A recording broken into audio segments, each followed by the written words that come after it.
Hi, in this short tutorial I'm going to show you how to use apps for Office. Office 2013 comes with a new feature called apps, and apps are small applications that you can download and use for your own needs. And the three I'm going to use today are only samples. So let's get going and see what apps can do. In this first example, I'm going to show some figures and that are connected to addresses on a map.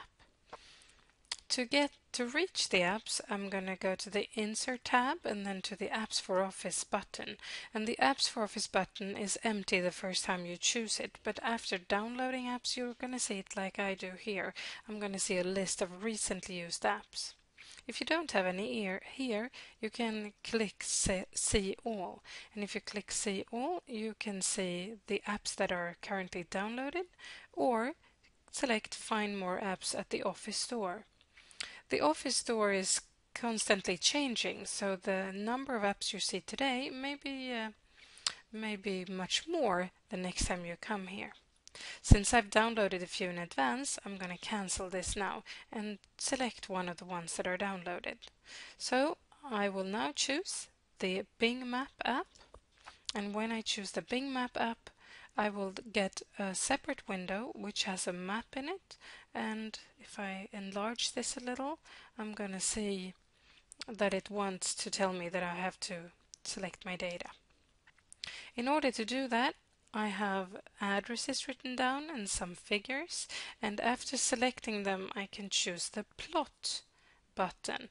And if I choose the plot button, within seconds I have a map showing all the addresses in my list and different sized symbols showing how big the numbers are.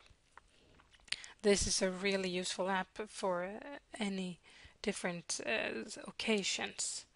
But another one that are probably going to be quite popular is the possibility to show figures in speeds or gauges. So here I select my data and choose Apps for Office again.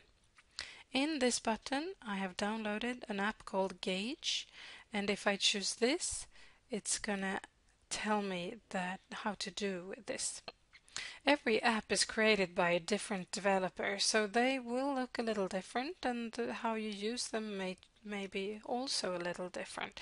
But here it says that I have to select the Insert Gauges button. Now, when I do this, it asks me about the area, and since it's perfectly correct, I choose OK.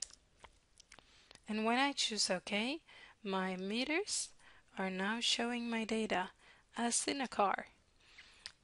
You can see that if I change any numbers here, the meter will change.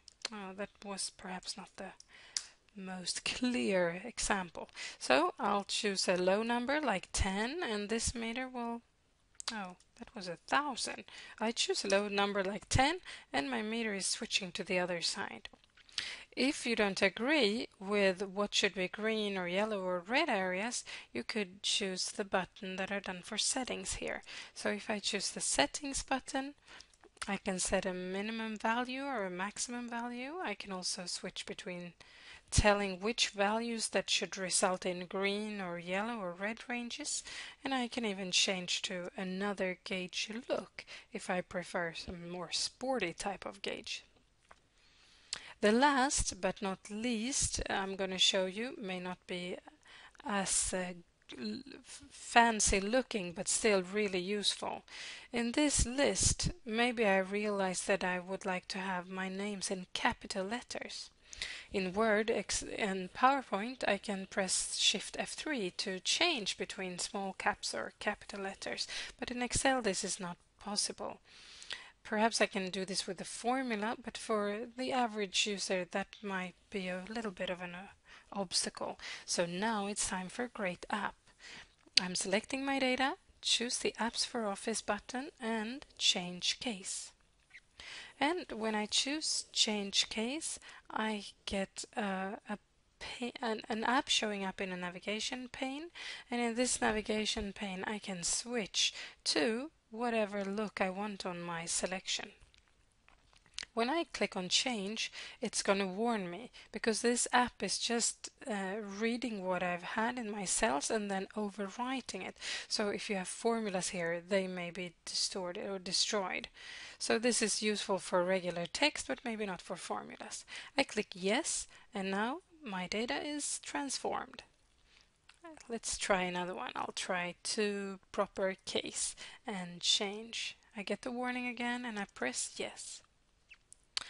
That's all for today. Thank you for listening.